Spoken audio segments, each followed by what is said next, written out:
In this Claude tutorial, I am going to give you 36 tips and tricks that take you from a beginner to a master within Claude. Now, even if you've been prompting for a while and using large language models, I highly recommend you stick around to the end because I myself have prompted for hundreds of hours alone perfecting my craft, and there are a lot of things in this video that I share with you that I've learned over the years of prompting in large language models. So if you're ready to get into it, grab out your coffees, get out your notepads, and let's learn how to use Claude.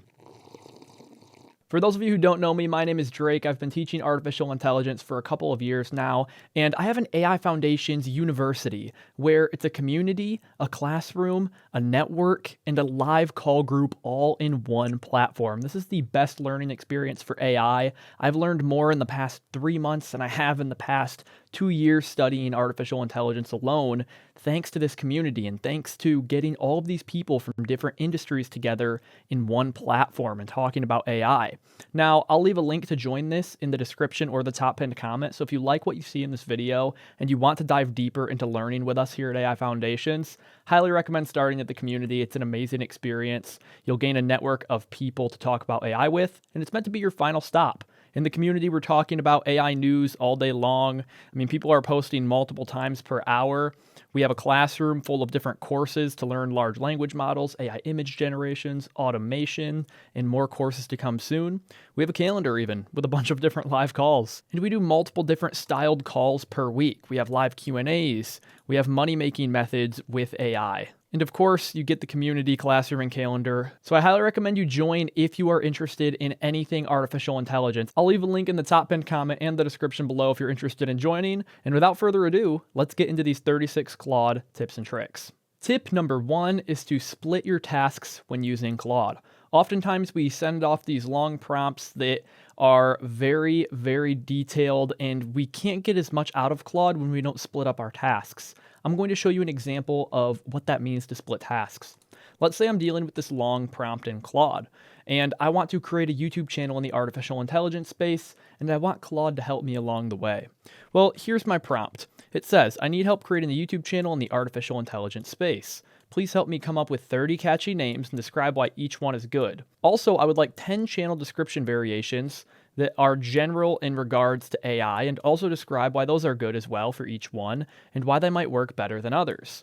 Lastly, I would like you to put together a content calendar and strategy with mock video ideas and days of the week I should be posting on. Now, these are all amazing tasks for Claude to complete, and each one has their purpose. Let me split them up real quick. So we have our goal up top. We need help creating a channel. Next, what we want is 30 catchy names, and we want Claude to describe why each name is good. The next thing we want is 10 channel description variations. And then finally, we want a content calendar and strategy with mock video ideas. These are all great tasks once again, but when we send off this prompt, Claude can only go into each one of those tasks so much because of its token limit and how much it can actually generate per output. As you can see, it's completed my request. It has the 30 catchy channel names with describing why each one is good. It gave me 10 channel description variations. It gave me a content calendar and strategy, but it's only going so in depth on each task because it has to think about and move on to the next task. So tip number 1 is to split up each of these tasks so Claude can expend more of its output limit on that specific task. So instead of me asking all of these questions at once, maybe I should ask them one at a time. And this is if you're trying to get detailed and good responses. So I can keep my goal, and then I can start a new chat, and then I can just give it one command at a time. And I can even tell it to be more detailed and go into specific things about that task. Maybe instead of getting detailed about your entire project, get super specific into one task. That way it can expend its energy and its output limit into that specific task. So now I'm just sending off this 30 catchy names prompt. I still have the same goal, but I'm just having it do one task at a time, and I'm having it be super detailed on the descriptions of why each channel name might be good and attractive for viewers.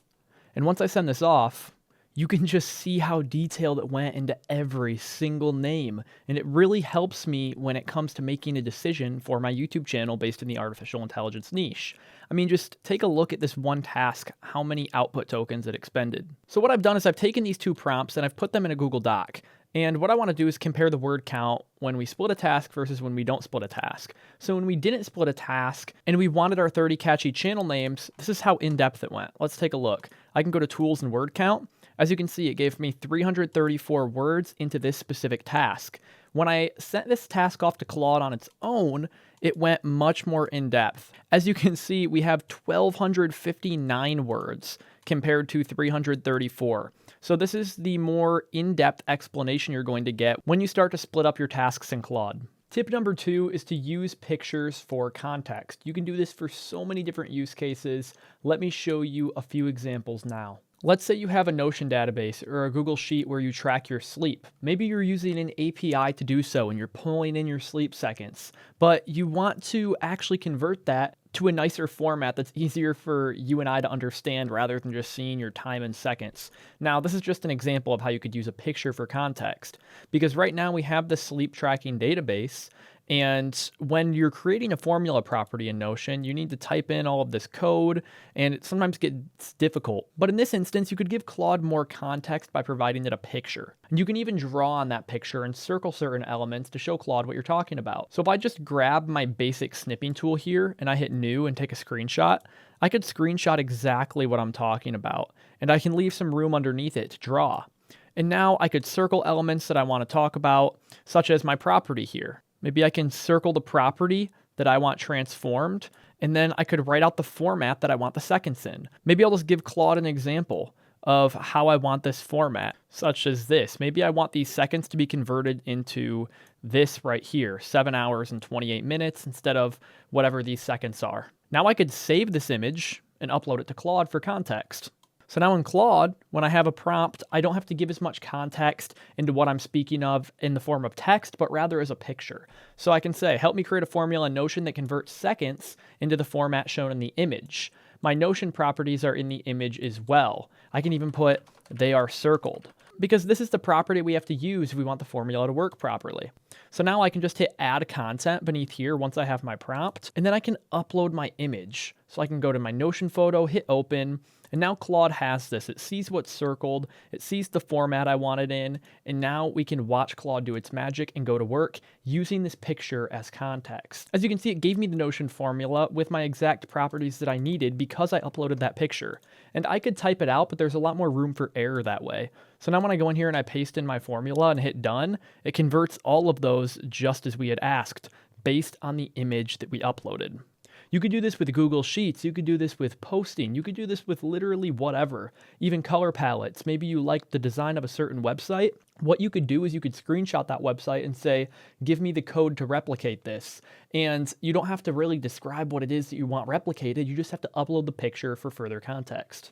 Tip number 3 is to upload website documentation for context. If there's a new tool or a new app or something that goes super in-depth, uploading the documentation to Claude really allows it to dig into your problems and find you much better solutions. Let me show you what I mean. Let's say I'm using a tool like Make.com. Make.com is a tool where you can go in and you can automate certain things. You have scenarios in here that you can run that perform one task after another. We teach this in the AI Foundations community, but it's really fun, and at the same time, it's complex. And when I want to ask Claude questions about it, I want to make sure that it knows all of the updated details about this program that I'm using. You can do this with anything, any tool that you use. Just go to your documentation, such as this page that I have right here, and copy everything. Maybe I'm working with the API, so I want to go to the API documentation. What I could do is I could copy this entire page. As you can see, I'm just scrolling down and copying all of the documentation. It's pages and pages of information. When you ask Claude questions now about Make or whatever tool you're getting the documentation from, it's going to dive much further into detail and know everything about it, especially when you get into specific things like API documentation. It's important that Claude has up-to-date information on that so you can perform tasks and ask it questions more accurately. So as you can see, I'm still scrolling. It's been about 30 to 45 seconds now of just scrolling, but this is going to be an amazing example to show you how well of a job Claude can do at actually gathering all of this data and using it. And we can actually ask questions about it. So as you can see, we finally made it to the end, and I'm just going to let go of my mouse, and now I'm going to hit Control-C. You can even right-click your documentation that you have highlighted and copy it. I forgot that last example here, but that'll be okay. And then I can head back over to Claude, and all I have to do now is hit Control-V. And what that's going to do is make a file for you, and it's going to upload it as pasted text. So now Claude is going to use this documentation for context, and it's all 637 lines, everything in the Make API documentation that we would need to know. So this is awesome. It got literally everything, and now Claude is going to be much more ready to help with our project. And now that I have that in here, I can just ask it questions about the Make API documentation. And the questions don't have to be about the API documentation, but how I can use the documentation to complete a certain task in the program that I need to. So let's just say I have a use case that I need for filtering in make.com. I could ask Claude a question about that now since it has all the documentation. What is filtering and how do I use it? And now that it has all this information, it will be able to answer it much more in depth without even me having to mention that I'm using make.com. I can send that off, and it's now using the documentation provided. It says, based on the documentation provided, here's an example of filtering. So you can kind of communicate with data and documentation that's a lot harder to understand on your own with just pasting that documentation into Claude. So this one's super important. Whenever you need more context, take pictures, use tip number 2, and use tip number 3, which is to upload the documentation for even further context. Context is so important. That's why I wanted to touch on it early, because it allows you to explain to Claude what your problem is in a much more efficient manner. Tip number 4 is to use Claude for brainstorming. You can brainstorm literally anything from personal things to business tasks. Let me show you an example of that now. Let's say I have a bachelor party coming up and I'm the one who needs to be planning it. Well, I could have Claude help me brainstorm. As you can see, I say, help me brainstorm 10 unique bachelor party ideas for my brother. Make these ideas so he will always remember this day. I can send it off, and even if I don't want to use these ideas, at the least it's inspiration for something I could do later down the line. And you can keep on asking questions, diving further into this. As you can see, it gave me 10 different ideas: extreme sports day, mystery adventure, survival skills, racetrack, private island, historical reenactment, zero gravity flight. It just keeps on going with all of these different ideas. Very cool, unique ideas. But how do I know that these are actually going to work? Well, I could follow up prompt and ask another question. I say, give me a probability of success percentage rate for each of these ideas, and then give me a top 3 based on the percentage of success results. Maybe I want to see, can I pull this off? We can use Claude to further the brainstorming process. I'm going to send that off, and now it's going to organize these in a probability of success percentage rate. And it's going to show me, okay, which one of these are most likely to actually work. And then it's going to give me top 3 ideas based on that previous list. I could even go further into the brainstorming process. Don't think about this for personal things. Think about it for business use cases or social media posting or advertising, SEO. You can compare, you can brainstorm. I'm going to bring another prompt in here just to show you how you can further the brainstorming process. I say, based on these top 3 results, add an additional idea that could compete with these ideas in the top 3. So I'm now having Claude add a completely new idea to the list that could potentially compete with these top 3. At the end, I'm just going to add, make this an idea we haven't yet seen. I'm going to send that off, and now we're going to get a completely new idea generated. And it added in virtual reality world tour, 91% probability of success. So that's going to take the 2nd place spot based on these top 3. Tip number 5 is to plan anything in Claude. This can be big events for corporate things. This can be small personal events. Let's just keep building on last example and plan out this bachelor party idea that we just got generated for my brother. Maybe I liked this idea that Claude generated, the mystery adventure. I'm just going to copy that, and I can start a new chat with Claude. Now we're going to use Claude to actually plan. We did the brainstorming. Now let's use another tip and plan something with Claude. I'm just going to paste that in there so I don't forget it. And then I'm going to bring in another prompt that I created a little earlier for planning. So I have this prompt right here, and I'm just listing out some details for Claude to build off of. I'm giving the specifics, what we already have planned, so it can, for 1, watch any blind spots, and for 2, it can help me plan my day in the most efficient manner possible. If you're dealing with checklists, this is also great to have Claude help engineer your day so that you're getting things done in an efficient manner.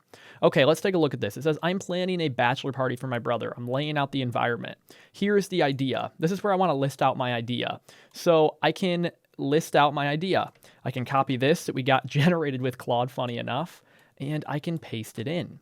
So my idea is the mystery adventure. I can get rid of that probability of success score, and I'll just have offering excitement, unpredictability while being adaptable to various preferences and budgets. And then I give more details. I give the location of where we're doing this. Let's just say Phoenix, Arizona. The length of stay. The number of men for this bachelor party. 8, including my brother. Ages. Ages is important. Everyone's 21 plus. Where we are sleeping, Airbnb in Phoenix. And then, this is where the secret sauce comes in. I say, provide me with a full itinerary and exact times based on my idea. And then I can say, help me watch for any blind spots on this special day as well. So now it's going to look out for me. It's going to say, hey, you might want to look out for this, or maybe the schedule might misalign with somebody's interest, whatever it may be. It'll watch for those blind spots. And I'm going to send this off and get this entire complex day planned. And it gives me the entire itinerary in a matter of seconds. I don't even have to think about it now. I can revise things in Claude. I can use the schedule. I can use parts of it. Now I have all these ideas, and it just takes the stress out of planning those big events. And it gets it down by the hour, 12 p.m., 1 p.m., 2:30, 4:30, 6:30, 9, 12, and it gives me it for both days that I had planned in Phoenix. Gives me all sorts of activities to do on this mystery adventure bachelor party, and then it gives me 10 blind spots to look out for: transportation, reservations, backup plans, pacing, dietary restrictions, and it keeps on going on and down the list about things that I might not think of, but they're important to think of because they're things that often come up during events such as this. Tip number 6 is to build your own tools in Claude. These can be personal tools for little games with you and your friends, or this can be professional tools like SEO tools or analytics tools. You can really do it and get a base version built by using the Claude Artifacts feature, and then you can furthermore ask it how to implement it into your website, and the list goes on. I mean, you can really do whatever with the code that it provides you, but building your own tools in Claude is awesome because it gives you that preview window that you can test your tool out essentially. And later down the line, we're going to learn how to publish that tool as well, so stick around for that tip. But let's get into it. Let's say that me and my friends are out golfing on the golf course, right? It's a beautiful day, but we're getting a little out of hand. We're not really liking our scores, so we decide, okay, I want to do a random club challenge. Let's do it so each shot we hit on the golf course, we need a random club selector that selects the club for us, and that's the club we use. Well, we could build a tool in Claude that does just that. I can just say, use React and inline CSS. This is important. Must use React and inline CSS. Tailwind CSS styles will not work. That's just something you have to do if you do want to build these artifact tools that are functional. And then I say, use that to build a tool that generates a random golf club to use for each shot with the click of a button, being specific that I want to click a button and generate a random golf club to use. I say, make this tool with golf-style branding, serif fonts, country club green, and clean colors. You can even get as fancy the styling as you want. I'll keep it simple for now, but let's send this off and let's get this entire tool built with Claude. The beautiful thing about doing this with Claude is it does it so quick, and you can kind of bring your small ideas to life. Some of those things where it might not be out there on the market and you just want to build it, quick, custom, small tool for you and your friends, or something for your business, you know? I've built an SEO wizard tool that helps me analyze my prompts and fill it with keywords based on my niche. You can do things like that. But here we have this golf club selector. I can hit select random club and it gives me a random club to use. So let's say I'm teeing off now. I'm on the tee box and I want to hit my first shot. Me and all my friends are gathering around my laptop that I brought out on the golf course and using it with Starlink to get this golf club selector built when we don't have internet. Let's say they're all surrounding me here and I'm about to tee off. All right, I'm going to select a random club, guys.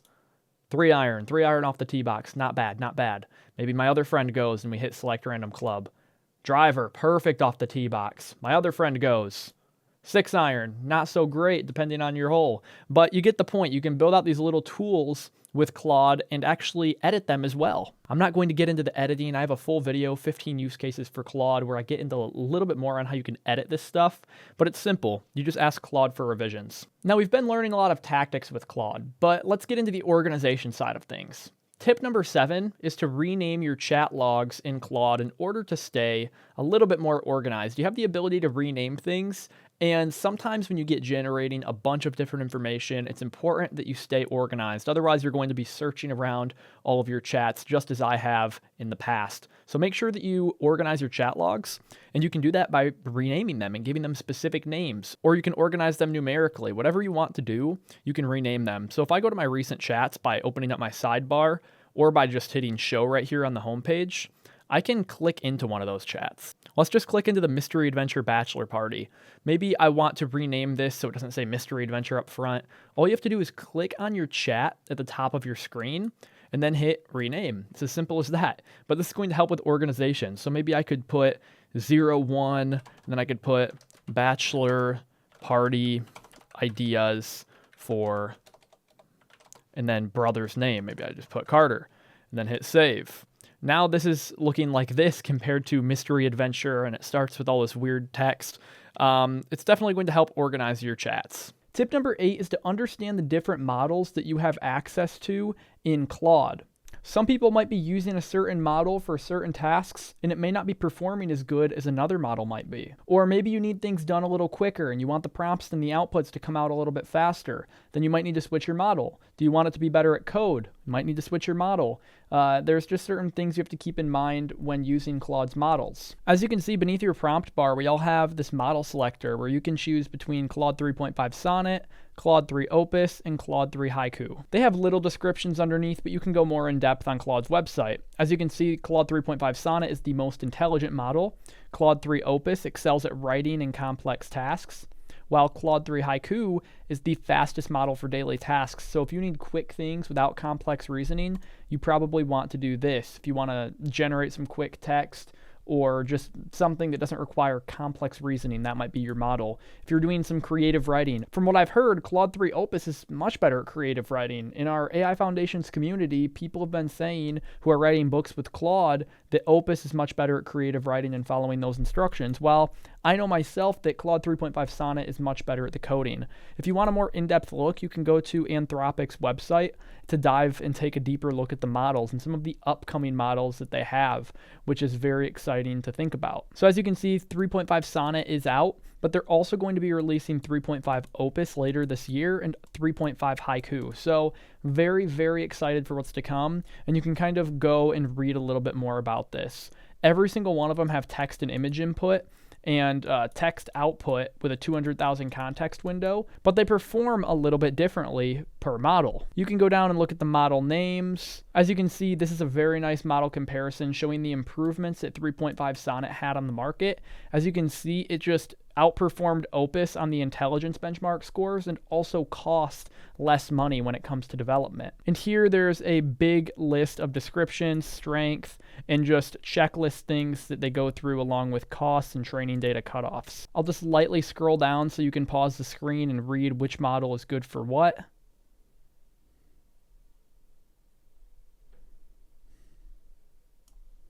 But yes, make sure that you understand which model you're using to see if it's the best one for your use case. Tip number 9 is to make sure that you're specifying your output format in Claude, because a lot of the time people just stick to generic text, but they don't know about the special formatting options that come with using a large language model. And when using Claude as your large language model, I think they do the output formatting side of things very well. Let me show you a few examples. So I could type out a prompt like give me the top 10 dog breeds based on friendliness and cost, and I can send it off. And as you can see, it's just going to be that generic basic text output that we are very used to seeing, but it doesn't have to be like this. Now these number lists are very useful and they have their place, but what if I wanted this in a bullet list? I could say, give me this in a bullet list. You have to be very specific for what you want because Claude can't read your mind on what you want. So now it's giving it all this information to me within a bullet list. How about a table? Yes, you can do tables in Claude too. I can say now a table.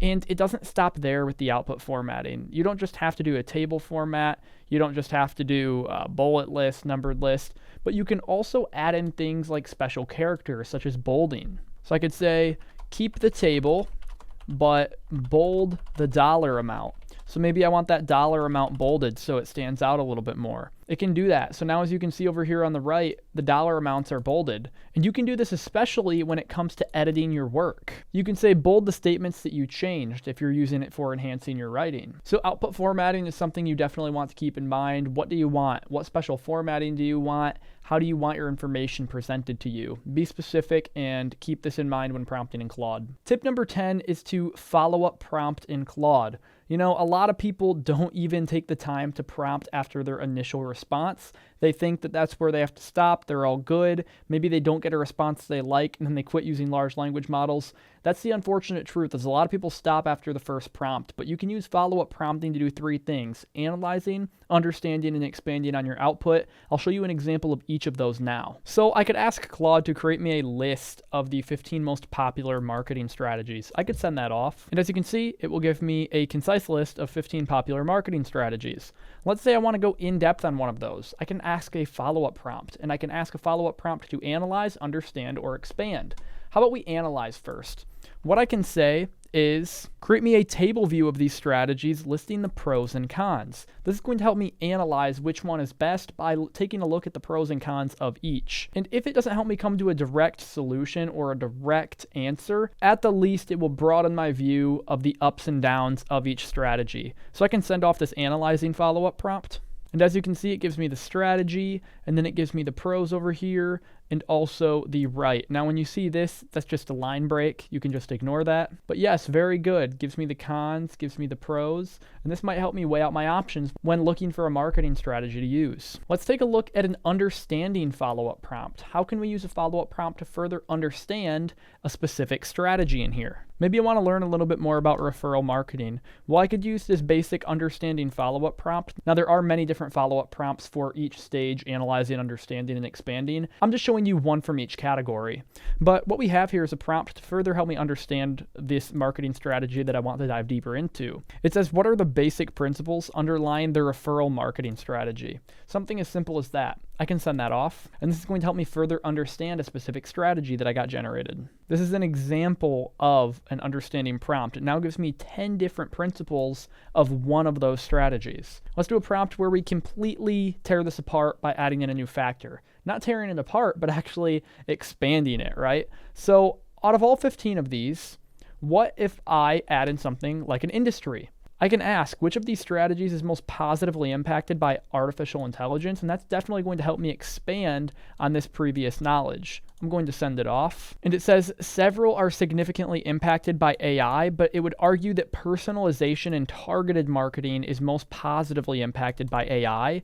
And it doesn't just tell me which category it thinks is most affected, but it gives me 10 reasons into why it thinks that is most positively impacted by AI. So maybe that's one that I would want to tackle, because I'm expanding and I'm trying to understand, okay, how is this thing that's taking over the world right now going to affect these marketing strategies that are at the top of the list right now, and which one's going to take the cake and be the best? Dynamic content creation, predictive analysis, real-time decisioning, cross-channel consistency. It just gives a lot of good insight into why it thinks that that one might be the best for the future. Tip number 11, and one of my favorite tips in this entire series, is to analyze images. This is where you can actually upload images to Claude and ask questions, gain insight, and you can get very specific into the questions you're asking about these images, because Claude has computer vision. It can see the images. Images have been labeled with certain objects. It can do object identification and so much more. So let me just show you an example of what that might look like. So if you hit add content right here beneath your prompt bar, you can actually add images. I'm just going to add a picture of these flowers that I took outside of my house. I did this actually yesterday when planning for this video. It's just an image of some flowers. I can ask specific questions to Claude, such as how many flowers are bloomed in this image. Now, from this image, I think I can see around 23 to 25 different flowers bloomed, or I think that's what Claude will say, because some of them are hidden behind others.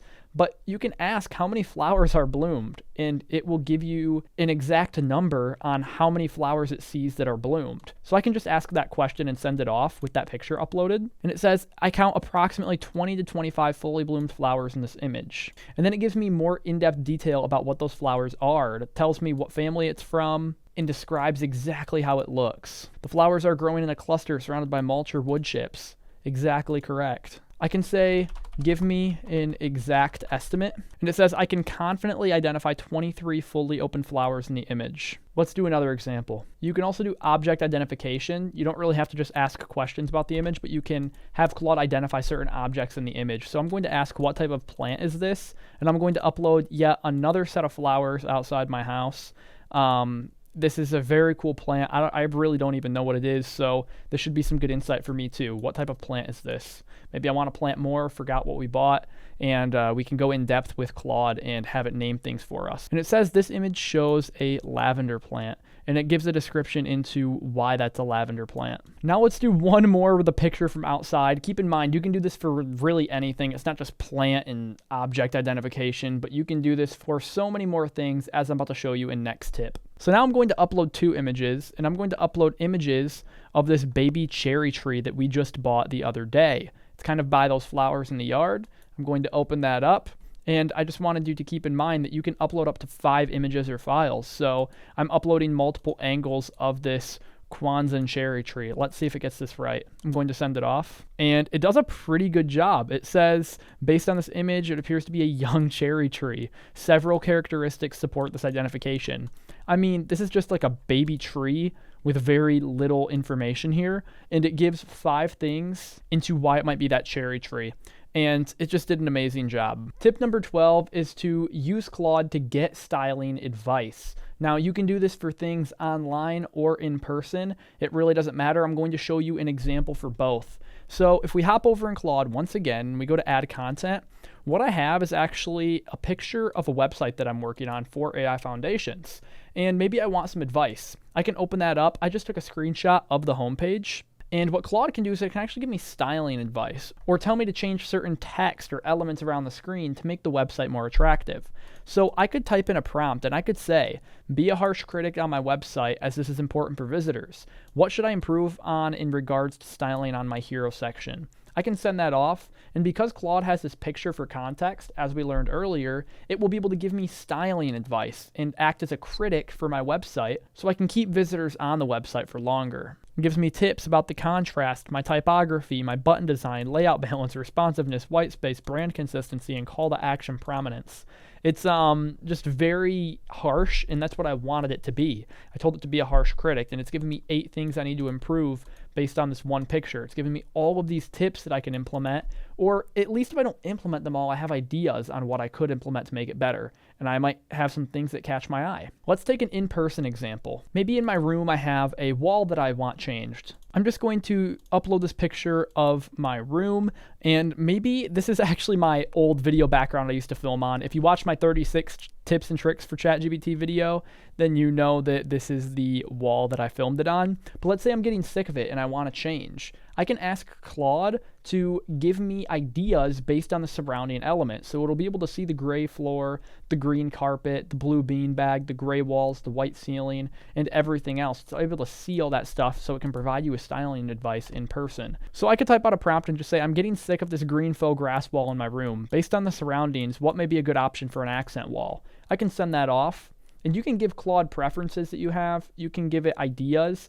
But I really like just letting LLMs do the work and just go crazy. So it's giving me all these different ideas. Wood paneling, a warm natural wood accent, dark paint color, a deep rich color like navy blue, acoustic panels, given the musical equipment in the room. So as you can see, it's taking in the guitars that I have over here. It's taking in this electronic drum set, and it's saying, hey, maybe put some acoustic panels up. A gallery wall, textured wallpaper, industrial metal. It's really just giving me so many different ideas based on this one picture.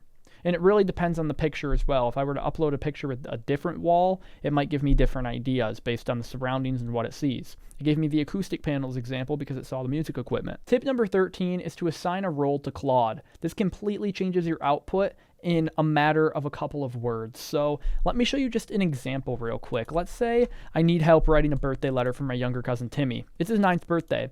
I can send that off, right? I can make it boring. I can keep the message in the classic Claude format, and it's going to even open up a document for me and go crazy with it and give me what it included. The tone is warm and playful.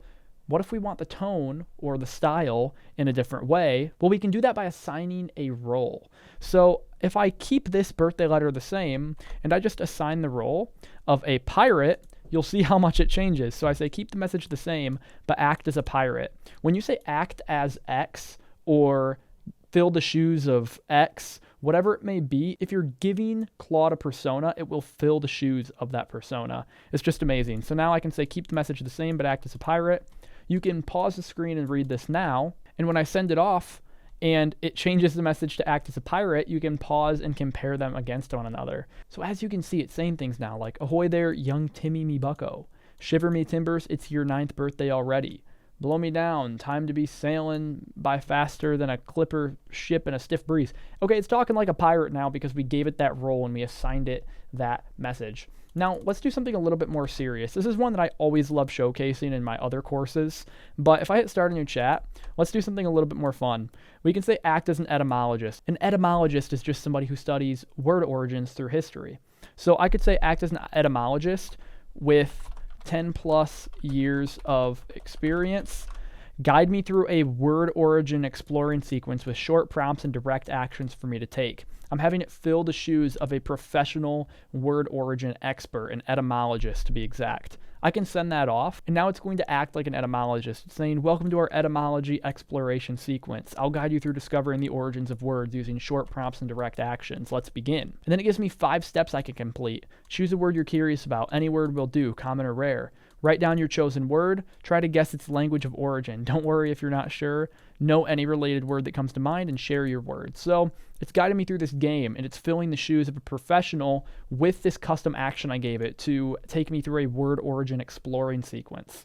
Very cool stuff. So I definitely recommend you assign roles to whatever task you're working on to let Claude fill the shoes of that professional in that specific industry. Staying on the assigning role side of things, tip number 14 is to use new styles and tones within your prompts to mix up your creative writing or to mix up your ad copy, your SEO, whatever it may be. When you can assign a style or a tone, which can be bundled up into a role, but when you assign those things, the prompt changes drastically. Let me show you a few examples. So here's an example. I can say, write me a window washing advertisement. That will just be my main prompt I'm using so you can see how the style changes. And this is where the secret sauce comes in the style of whatever you want it to be in the style of. You can do professionals, you can do Hollywood industry leaders, whatever it may be, you can write in that style. So for this example, I'm just going to say in the style of Shakespeare. Maybe you have a Facebook ad. I could even say that, write me a Facebook ad for window washing, and I can get rid of the word advertisement in the style of Shakespeare. I can send that off. It says, here's a Shakespearean style Facebook ad for window washing. Hark, ye windows clouded and obscure, doth mar the beauty of thy noble home, but fret not, for remedy most sure awaits by the hands that make glass clean as foam. So it's kind of talking like Shakespeare in iambic pentameter now. You can even go the complete opposite. I could say, write me a window washing advertisement in the style of Eminem the rapper. I can send that off. And now it's talking like Eminem the rapper, otherwise known as Slim Shady, right? It says, yo, listen up, I got a message to deliver about a service that'll make your windows quiver. With cleanliness so fresh, it'll make you shiver. We're the real deal, no amateurs or beginners. So it's going in that specific style. It's very fun and it spices up your writing a lot. Now, we've just been doing styles. Let's try a tone now, right? Because a tone changes the mood of the writing. This kind of changes everything about the writing, right? It talks in a specific format or a specific way from somebody in history. But we can actually just change the tone to be adjectives, right? What kind of tone do we want? Well, I could write a window washing advertisement in a depressing tone. Okay, I could send that off. And then it goes in and it says, in a world where everything seems clouded and unclear, we offer temporary respite from your despair. Our window washing service won't fix your life, but at least you'll see the gloom outside with perfect clarity. It's just hilarious, right? And you can really play into this and use tones and styles together and mix up your writing and make your outputs much better when using Claude. Tip number 15 is to question your data. You have the ability to upload a data set, whether that be a PDF, CSV, a doc, an image, right? And you can actually question it. Ask Claude questions about your data in order to gain further insights. This can be done at a very basic level or a more advanced level. Let me show you an example. So I could even ask a simple prompt like, what is this data? And that could just be a question to start. I could upload this data and then just get an answer for what it is. Even if you know what it is, it's good to just ask to see what Claude thinks of it. I'm going to send this off, and it gives me a complete overview about what this data is. It says it contains detailed information about 374 people, including all of these different metrics. One of the metrics here listed under demographic information is occupation. Maybe I want to ask a question about that. I could say, what are all of the occupations listed, right? Because it listed occupation as one of those metrics under demographic information. So I could say, what are all of the occupations that are listed, and send that off and get an answer from Claude that's directly taken from the data. quickly. It gives me 11 of the occupations that are listed. Tip number 16 is to chart your data. Whether you're doing line graphs, bar graphs, scatter plots, it really doesn't matter. If you have a data set and you want interactive charts, then watch this, follow along, and use the techniques that I'm using in this prompt. We can keep going within our previous chat thread where we asked, what is this data? And we uploaded a CSV of all of this sleep and lifestyle data based on certain occupations. It gave us what the data was. It was easy to question the data and just ask questions about it. I asked what are all the occupations listed within that CSV, and it gave me all of these. What if I want to go deeper into that data set? As you can see, there's other things in here, such as stress level, blood pressure, heart rate, steps, occupation, age. There's so many different factors, so what if I want to start comparing some of those? Maybe I want to see correlation between occupation and stress level. That might be interesting to see if there's any connection there. I could make a bar graph going over the average stress level of 5 of these occupations. And I could do that by typing in a prompt that says, create me a bar graph using React and inline CSS. If you're going to create graphs, make sure that you're using React and inline CSS and you type in that prompt before you type in the requirements of your graph. And then I say based on 5 of the occupations and give me the averages of their stress level. Make the stress level on the y-axis from 0 to 10 and list the 5 occupations in the x-axis. I say make this graph pastel colored, but don't use yellow. Also, make it dark mode. We love the dark mode. Let's go. I'm going to send this off, and this would be an example of charting your data in Claude and doing some light data analysis. As you can see, it gives me this using React and inline CSS. The bottom is cut off here, but we could fix that really quick. As you can see, the words are there if I highlight them. And now we have interactive charts in Claude based on the data set that we uploaded in the last tip. And you can go much more in depth with this. I have a full video and actually a full course within AI Foundations, a full 6 or 7 modules just going over charts and how you can use them in large language models. But I'll leave that video I made on Claude data analysis in the upper right-hand corner if that interests you. Tip number 17 is to change your appearance. You might be stuck in light mode or dark mode and not know how to change it. Well, you are about to find out. It's very simple stuff. Open up your sidebar and head down to your settings. From there, you can go to appearance and you can either change it from system, so whatever your computer's on, light mode, sorry for blinding you, or the coveted dark mode, which everyone is always loving nowadays. Love dark mode. I'm going to keep it there so you can watch the rest of this video without straining your eyes. Now you might be thinking, is that it? Is that all you can do with your appearance? Well, there is something else you can do. If you go into any one of your chat threads, for example, my window washing advertisements, what you can do is you can go to these chat controls in the upper right-hand corner and actually change your chat styles. Now we're going to get into chat controls a little bit later, but you can change your chat styles. And one of those chat styles, and the only chat style, is your font. You can leave it default. You can have it match your system font. So as you can see, it gives it more of that Arial look.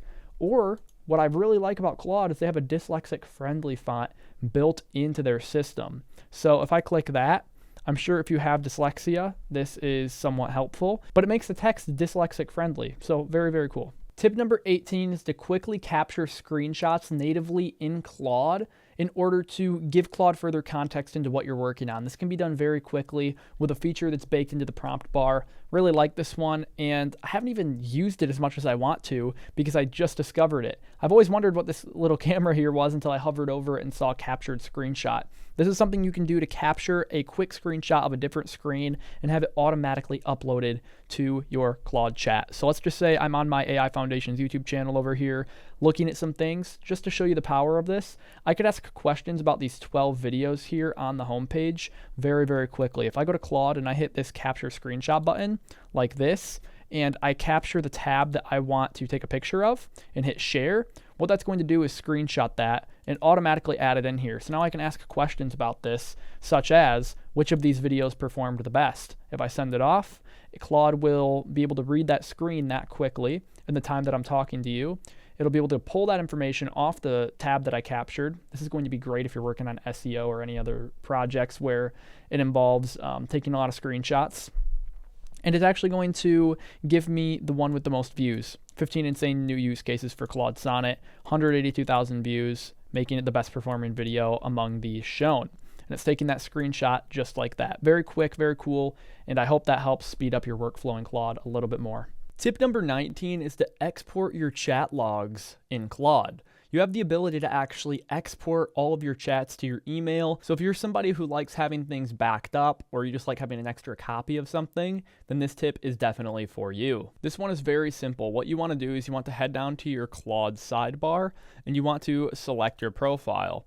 From there, what you can do is you can go to settings, and in settings, you can go to account.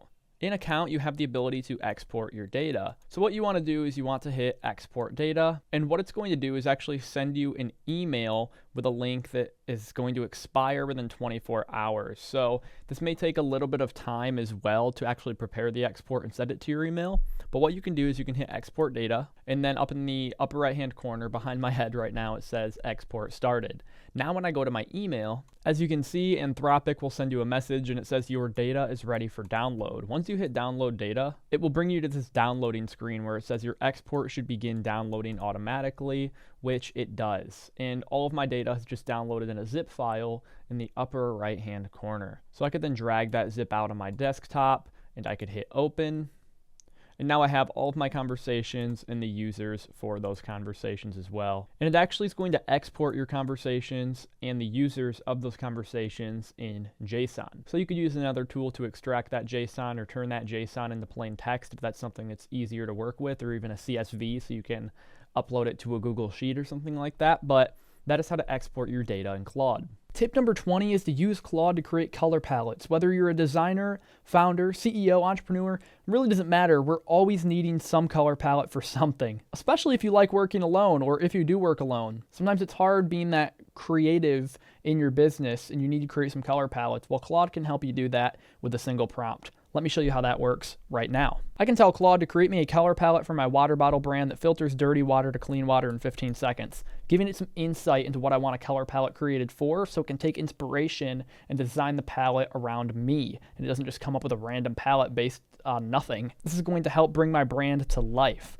I say use React and inline CSS to show this color palette and give me the hex codes as well.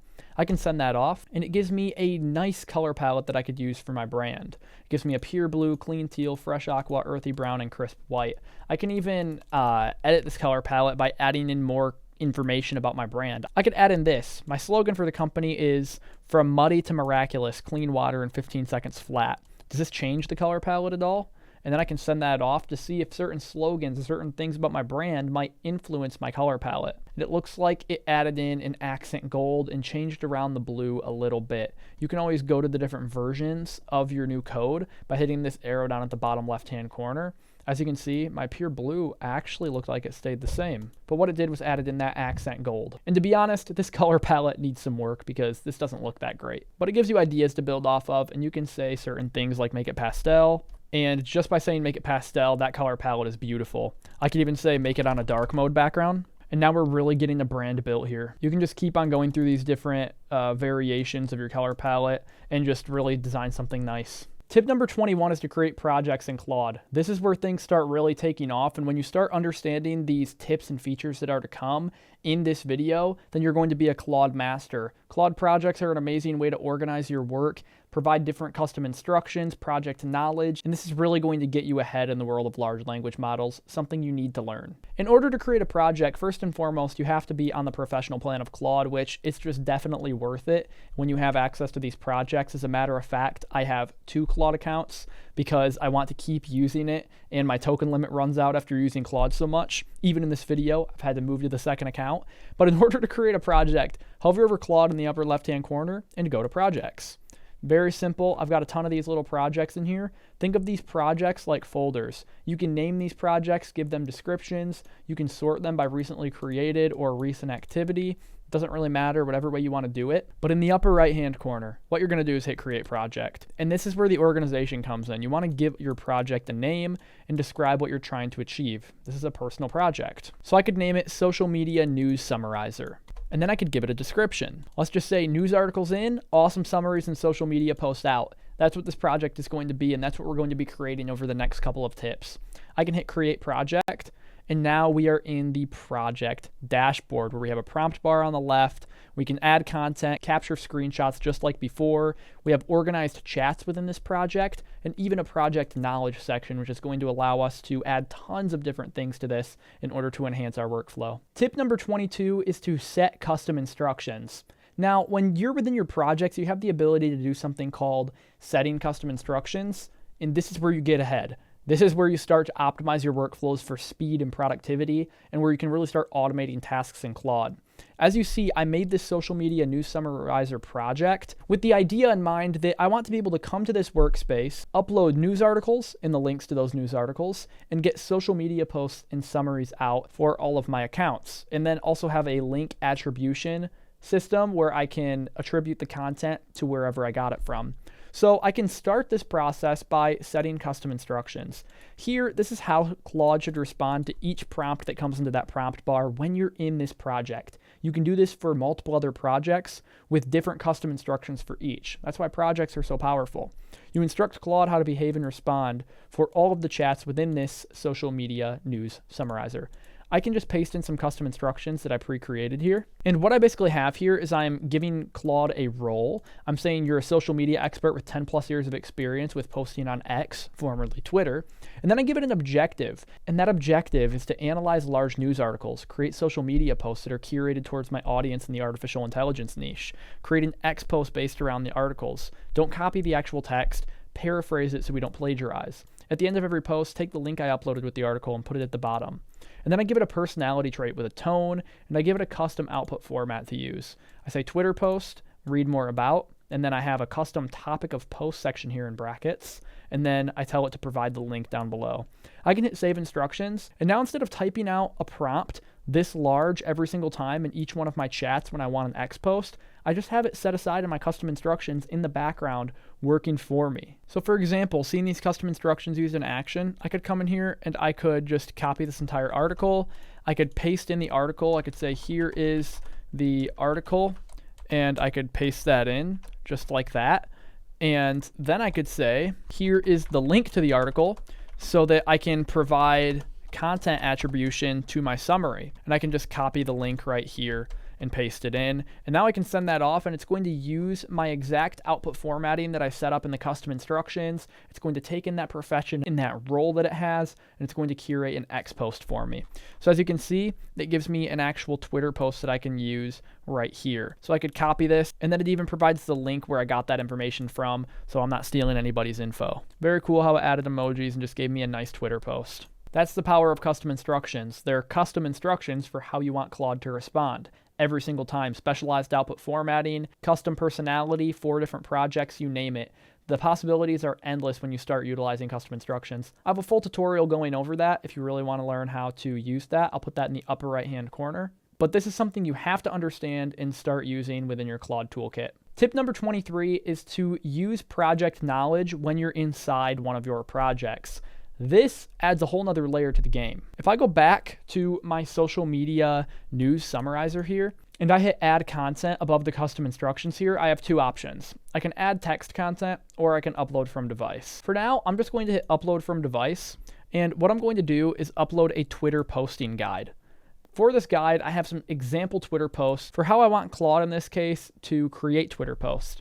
So if I click into this, you can see that I just have a bunch of different Twitter posts in here going over how I want those Twitter posts created. Maybe these are Twitter posts that worked well for me in the past. So now when I prompt in Claude, I can actually use this project knowledge to my advantage. I can paste in the link to that article that we used earlier, and then I can actually paste in the article itself right here. I can just paste it in, and it's going to use my custom instructions, but now it has project knowledge to reference as well. So down here I could say, create the Twitter post using the styling from the, and then I can just say Twitter posting guide, because it will be able to reference that in the knowledge database. And I can just put it in quotes right there. So now it's going to create a post in the style of the posts that I uploaded in my project knowledge section. You could upload so many different things here, like your social media goals, your audience numbers, your demographic. In order to get really tailored down, you have a 200,000 context window, equivalent to a 500-page book.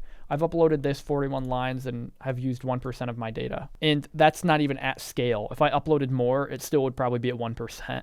But I'm going to send this off, and we're going to watch how it uses the Twitter posting guide in order to create a nice post in that style. So as you can see, it uses the breaking emojis and does it in that exact style that I had listed. Let me just compare the two using the posting guide without using the posting guide. I'm going to copy this and paste it in a doc. As you can see, this is what it looks like using the Twitter guide, the posting guide that I provided. And if we go back to our original chat, here's what it looked like beforehand. I'm going to copy and paste. So this is without the Twitter guide, and this is with it. Now I need to tell it to actually put the link at the bottom so that I'm not stealing anybody's information. But other than that, it did an amazing job on following this guide. And this is a lot more engaging, in my opinion, than this. So that's an example of how you might use project knowledge, and you can go super advanced with this. I've had people in my AI Foundations community upload entire books to their project knowledge in order to reference and ask questions about, and I've even done that with other applications. Tip number 24 is to create workflow shortcuts. Now, I am going to stay in the projects feature because it's the most powerful feature in Claude, in my opinion, at the moment. And we are going to update our custom instructions that we created a couple of tips ago, and we are going to add shortcuts to our project so that when we type in certain commands, it completely skips out on the custom instructions and does something else. So I'm just going to hit edit on my custom instructions and scroll all the way down to the bottom. And beneath this, what I'm going to do is I am going to provide a shortcuts list. So I'm just going to paste that in. I created this earlier. It says shortcuts for this project. And then here I say I'm going to provide you with shortcuts. Now this is awesome. Watch. It says shortcuts override previous instructions. If you ever see any of these unique standalone character combinations, you are to follow the shortcut instructions. And I can say only, okay? And I have just some shortcuts in here. So I have TLDR, which stands for too long, didn't read. And then I say, when you see this command before or after an article, you are to skip creating the social media post and give me a general summary regarding the content in the article. Very cool. Maybe I just want to use this as a content summarizer. LP, whenever I say that, you are to create a LinkedIn post instead of a Twitter post. Things just got interesting. And then finally, TMAJ. This is a fun one. Tell me a joke about artificial intelligence whenever this shortcut arises. I can just use that one first to show you that it will overcome the previous instructions and use your shortcuts. I can hit save instructions and I can just type in TMAJ. And when I send that off, it's going to say, here's an AI themed joke for you. Why don't AI models ever get sick? Because they always follow the algorithmic oath. Don't know what that means? Let me know if you know down in the comments. But now I could upload that same article that we've been using here off of AI News' website, of course with the link, because I'm not taking credit for this post. But once I have the link copied, I've got the article copied, I could just paste it in here, and then I could just say at the very bottom, LP. So now it's going to create a LinkedIn post instead of a Twitter post because I used LP. LinkedIn post, it's going to format it completely differently. It's going to be a little bit longer, provides the link for attribution, beautiful, and yeah. This is great. It used my shortcut for LP. And I could do the same thing for TLDR.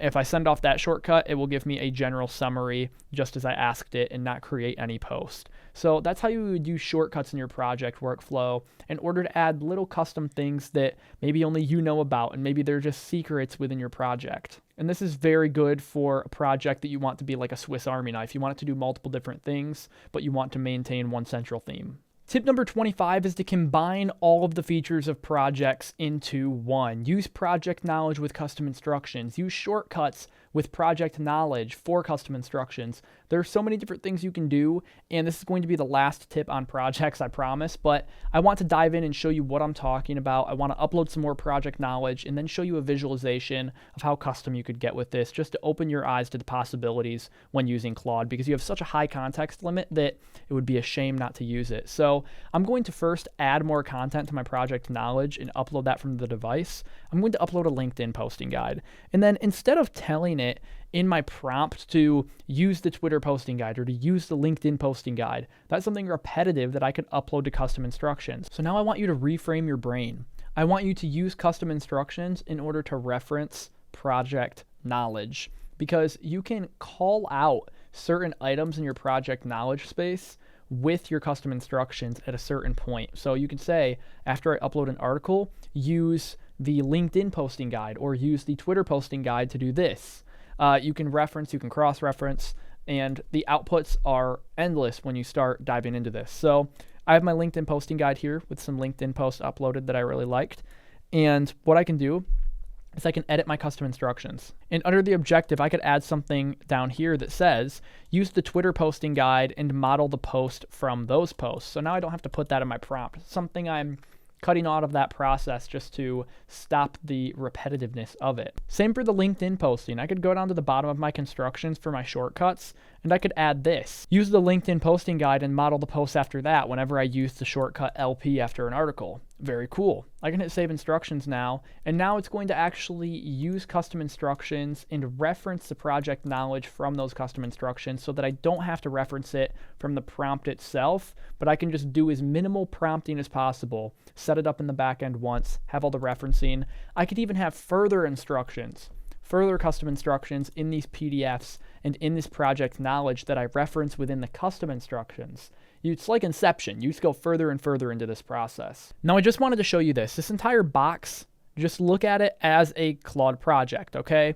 We have our different custom instructions in here, and within our custom instructions, we have certain shortcuts. Here's our project knowledge section right here in the middle. We have PDFs and CSVs, all of that fun stuff. And then we have a bunch of different outputs that we could get by combining different shortcuts with different things in our project knowledge section. So this section right here is actually what you're seeing right here. It's the project knowledge. The first section is the custom instructions. So the custom instructions right here is like this purple box on the left. Once you start combining different shortcuts in your custom instructions with different PDFs, you get much different outputs. So maybe in shortcut 1 of my custom instructions, I tell it to reference PDF1, but I also tell it to reference PDF1 and PDF3 down here. That output after referencing PDF1 and PDF3 could be any one of these. Maybe it's that output, right? But maybe in shortcut 2, I also want to reference PDF1, but I tell it not to reference PDF3, but CSV1. That's going to be a completely different output because I'm referencing 2 different things with a different shortcut, even though I'm referencing one of the same in each, right? You have to get creative with your combinations and think of Claude projects in this manner because your shortcuts can reference different project knowledge or the same, and each shortcut can do a different thing. You want your base custom instructions like profession, role, goal, and all of that good stuff, but you want to keep in mind with the shortcuts how you can combine these things. Maybe in shortcut 3, I want it referencing every single thing in project knowledge to arrive at one single answer, right? Get creative with it, cross-reference things. Each shortcut can have its own purpose. Maybe I want one only going to PDF3. Maybe I want one only going to CSV1. Those outputs are all going to be so different from each other because they're referencing multiple different things. So keep this visual in mind when you're using Claude projects. It's one of the most important things in Claude. That's why I wanted to map it out for you. Tip number 26 is to create visualizations in Claude. This can be for light things, light and simple things, or more complex things. This depends on how much you want to actually prompt to figure out those complex items. I have a very basic example that I really wanted to show you, and it's going to be done in one prompt. So let's say I want to visualize for myself or other people the concept of the water cycle, evaporation, condensation, and precipitation. What I could do is I could give just a basic project to Claude for everything that I want out of this visualization or this animation that I want created using a couple of elements like React, SVG, and inline CSS. I could say create an animated visualization of, and then you can copy this prompt too, right? You don't have to just do the exact same thing that I do. You can make your own visualizations, but I said of the basic water cycle. Okay, this is a dynamic factor that is going to be updated based on your preference and your thing that you want visualized. But the first part, create an animated visualization of, keep that the same, and also keep the second part the same, using React, SVG, which is going to allow you to create images to animate, and inline CSS. Okay, you want to keep that part of the prompt if you're doing these animated visualizations. And then you can just get into your project details and just describe to Claude a little bit more what you want out of this project. So I say focus on the 3 main processes, and then again, evaporation, condensation, precipitation, the animation should look like, and then it just goes into what I want the animation to look like. Now you may be thinking, is this going to work? Well, let's see and find out. Sometimes it needs revision, but a lot of the time it will do it on the first take. So I'm going to send off this prompt, and we are going to see what Claude does. Claude is going to be using the artifacts feature, as we've seen from previous tips, in order to accomplish this. And we may need to edit it just a little bit. We may not need to. That's the cool thing about Claude is you have creative control. So as we're seeing right now is evaporation, the rain going into the clouds. It's animating that for us. Then we have condensation, which I believe is the rain collection of the cloud. And then we have precipitation. So it's just showing that entire process in a nice, cute animation, and it's just going to loop through that. I can even say, make the condensation stage more visually appealing and add lightning flashes during precipitation. Get creative with it. I can send it off. Sometimes these edits work, sometimes they don't. It's just a very fickle thing that you have to play with right now. But it's amazing at how quick it can do this, and I highly recommend you dive in and start creating some of these visualizations. So let's take a look at how it's done after it gets done generating this code. We have the evaporation process, very similar. Let's see how it changed condensation, if it did at all. So condensation, it has it in the clouds now blinking. Very cool. Added some more to that. Let's see if it added the lightning during precipitation. Yeah, that's very cool. So it did add that little flash of lightning during precipitation. So you can edit those things, mess around with them, and really get this how you want it. And you have the preview over here, and you have the code version of it if you want to implement it elsewhere. Tip number 27 is to publish your artifacts. So we just created that. What if we want to publish it and share it to people? And so they can have the ability to remix it and make their own version of it, or just so you can show a diagram to coworkers, colleagues, or whatever it may be. This doesn't just have to be for visualizations, but it can be for interactive PDF dashboards, data that you've got cleaned, data that you visualized using Claude. It can be for literally whatever. So it's very simple, but a lot of people don't see this feature. They miss out. So that's the little publish button down in the right-hand corner. Right now, your artifact is unpublished and only you have access. But by publishing it, you can make it accessible to anyone on the internet, and the chat will remain private, but the actual artifact you created itself will not. And make sure it doesn't include any personal or confidential information, obviously. You can hit publish and copy link. Now I can actually view this public on Claude's site. So I can hit this link, and I'll be able to view a public version of this animation. I can even zoom in on it if I want to view it a little bit brighter. But this was the animation that we made in last tip if you did miss out on that. If you do have an artifact, use this exact same method for publishing. You even have an option to go full screen mode, and you also have an option to remix this artifact and to add your own variations of it. Claude's going to suggest 3 ways to remix it automatically. Just a little bonus tip I'll throw in here for the remixing. When you hit that remix button, it'll actually change around the artifact that you hit remix on. Tip number 28 is to use problem-solving methods in Claude. You have the ability to run through different problem-solving paradigms in order to find a unique solution to the problem that you're dealing with. Or maybe not even a unique solution, but just a solution to the problem in a unique, fun format. And this is going to really open your eyes and open the doors to many different solutions. So let me show you how I go about that now. Now, I have these 20 custom instructions for problem-solving paradigms, and I'm just going to show you how I would use one of these. I'm going to use the 5 whys analysis, and this is basically just a problem-solving paradigm that is not anything original that I created, but I cramped it into some custom instructions so that I could allow large language models to solve my problems in a unique way. This is an attempt to peel back the layers of symptoms to uncover the root cause of a problem by asking why 5 times to whatever question I have. So if I have a problem that I'm dealing with, all the large language model is going to do is ask me why, and then give me an analysis of why I am doing what I'm doing, right? It's going to peel back the layers, and it's going to uncover the root cause of my problem. So I've just copied that problem-solving paradigm, and I'm just going to paste it into Claude. Basically, it says, when I begin 5 whys analysis, ask me to clearly define the problem we're facing, and then I have a step-by-step structure that I want Claude to walk through in order to help me solve this problem. And I can fix all of these red lines here. Got a little weird pasting it in from the Google Doc. And then I can send it off. And so it says when I invoke begin 5 whys analysis, it'll start guiding me through that. So I'm just going to invoke it by saying begin 5 whys analysis now, and it's going to start walking me through my problem. It says state the problem to start our analysis, define the problem you're facing.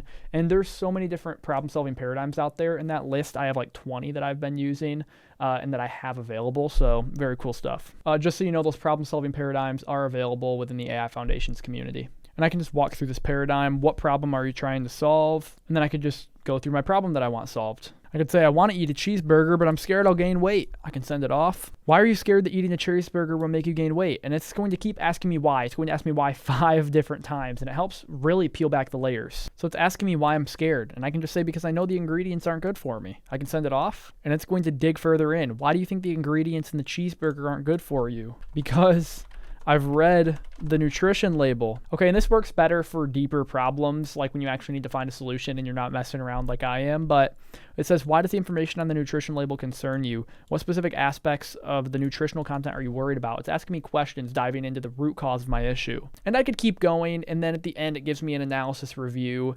of the overall cause of my problem. It's a very fun way to solve things, or just to get further insight into something that you're dealing with. And there's, again, many different problem-solving paradigms. Highly recommend you use them when you're using Claude. Tip number 29 is to understand your chat controls. Now, we went over a little bit of the chat controls earlier when we were diving into chat styles, but that fell under more of the appearance category. So what I want to show you now is different ways that you can actually favorite chats and see all the knowledge that you've used within your chats in a little bit better of a window than trying to scroll up your prompt and figure out where everything was missing and so on. So I can just open up some of my recent chats, and I could go to this animated water cycle, for instance, and your chat controls are in the upper right-hand corner. Now, I'm adding star chat into the chat controls here because you have the ability to star a chat, and anytime you star that chat, in your sidebar, it's going to appear at the top within the starred section. So if you have a chat you like coming back to, or you have a big project you're working on and you don't want to lose it because you're asking Claude so many different questions, you can star it and keep it over there in the starred section just fine. Next, if you open up your chat controls in the upper right-hand corner, you can see a couple of things. You can learn more about what model you are using right now. And also, it's going to keep all of your artifacts and all of your content that you add in your chat thread in a nice organized list. So if you ever need to come back and view that, this is a very good way to do it. You can click on things, and it just organizes it like that very nicely for you in the chat controls section, something that is essential to understand when using Claude. Tip number 30 is to create interactive PDF dashboards in Claude. This is amazing because it allows you to get a workspace for yourself on any PDF, and it allows you to quiz yourself, test yourself, and see all of your information in a much more visually appealing way when dealing with PDF items. So I'm going to show you how to do that. This tip is loved by so many, and honestly would definitely make my top 3 tips for Claude. So definitely pay attention and use this for your workflow. So I've just uploaded an entire white paper PDF over 40 pages long on multimodal chain of thought prompting. This is by a bunch of different people, an actual white paper, huge PDF with a ton of information. I mean, I am just scrolling and scrolling and scrolling. PDFs, super boring to learn from. That's why this method is going to help you. If you have large PDFs, you're using this for school research, whatever it may be, create an interactive PDF dashboard out of it using React and inline CSS. Let me show you how to do that. I can say, use React and inline CSS to create an interactive dashboard based on the information in this PDF. Add visual appeal, and of course, we gotta make a dark mode. So that's what we're doing. I'm going to send this off, and it says, certainly I'll create an interactive dashboard from PDF using React and inline CSS with dark mode theme. And this is just going to be epic. And I'm actually glad this happened because this happens a lot in Claude when you're trying to generate artifacts. If you ever get an error code, just copy it in and paste it in your prompt bar and send it off. And it should correct itself more times than it doesn't. As you can see, it just generates this nice dashboard for us on everything that it has to offer in the PDF. We have key points, performance comparison from the model and the prompting techniques used in the PDF. And we even have a little tab data set down here going over model architecture, and we can click around like it's almost a website. And it's just such an interactive feel for this PDF that makes it fun to learn. And I can add things like a quiz section or graphs. I can just talk very basic, add a 10-question quiz section to test my knowledge on the information in this PDF, and also a relevant interactive graph or two. I can send that off, and it's going to keep this same structure, but just add the things that I want to the code. And it's just ripping through this. It's generating everything so quickly. Keep in mind, it's generating all this from the information in the PDF that we uploaded. It looks like it's done now, and it looks like it's definitely added a few different items. So it's added this button for show bar chart. When I hit that, it kind of messes up, so we definitely need some tweaking there. But what it has added is this button to start a quiz. When I hit start quiz, it gives me a 10-question quiz. I think that's what it's going to do for this PDF. So it asks me a question and gives me a multiple choice. I can hit next, and then I can kind of just go through here and just answer all the questions that it has to ask. I'm not sure if I'm getting these right, but I'm just kind of guessing as I go. And it says, quiz completed, your score, 2 out of 10. And then I can hit retake quiz, start quiz, and then go for it again. So it gives me a score, it gives me a knowledge quiz based on information. So it's totally an interactive experience that can be edited. Tip number 31 is to generate checklists in Claude. This can be generating checklists for future events or revising current checklists you have to have Claude engineer your day in the most specific way possible. One way I like generating checklists is by taking messy bits of text sent to me by clients, sponsors, whatever it may be. One thing I like to do mostly when generating checklists with Claude is to take messy emails or messy bits of information where people want me to do something, but they can't get their point across and give me a step-by-step list. I like to paste that in Claude and then have Claude give me a step-by-step list based on the paragraphs of information from an email, from a project, whatever it may be. Let me show you a quick example. So let's say I have a message from my boss. Let's say I'm struggling at work and he wants me to catch up on a few things. Well, Carter here sent me an email, let's just say. This is an arbitrary email. This didn't actually happen, but it's a big jumbled mess. I know you all get these emails too, where people can't get their point across. They have so many different things they want you to do. So this is how the email kind of goes throughout the entire email. So I was going to go over some stuff and realized what we need to do. Oh wait, first, did you see that email from the marketing team? They're saying the channel analytics are showing a weird dip. Might need you to look into that, but more importantly, we need to get the next few video scripts done ASAP. There's no way we can miss another deadline. Oh, I almost forgot. Can you make sure? And it just kind of keeps going in this very messy format. Hard to capture all your tasks when a message is written this way. So I could just say, generate me a checklist based on the contents of this email. And I can spell checklist right, since that's this tip, and then I can send it off. And from all of this text, where this is going over so many different things, Claude will generate me a nice checklist that I can use for everything that needed done in that email. And as you can see, this paragraph doesn't look like it would hold this many tasks, but it does. And it would be very easy to miss something. So generate checklists with Claude. It'll help make you more efficient and productive and help engineer your life in the right direction. Tip number 32 is a very basic tip. Use natural language. A lot of the times we get caught up in trying to talk to this computer, talk to this AI system like an AI system. We try to be too proper. But you can really use things like abbreviations. You can spell words wrong. Again, you don't have to be nice. I recommend maybe not being nice, but you don't have to say things like please. Just tell it what you want in a very natural, human-like way. Don't worry about capitalization. Spelling even sometimes can go. Poor grammar, it's fine. That's all the data that it was trained on was human-like data. So it wants you to respond and talk to it like a human as well, because that's when it's actually working in its best environment, because it was trained on human data. So when you're asking questions like a robot, that's not necessarily the data it was trained on. It responds more accurately and better to human-like conversation and dialogue. So use natural language at all times because that's the data the models were trained on. Tip number 33 is to use generated knowledge. Now, this was a big mindset shift for me when I figured this out because it seemed very simple, but you can really start diving in and utilizing this in more ways than one. Let me show you a quick example so you can wrap your head around this one.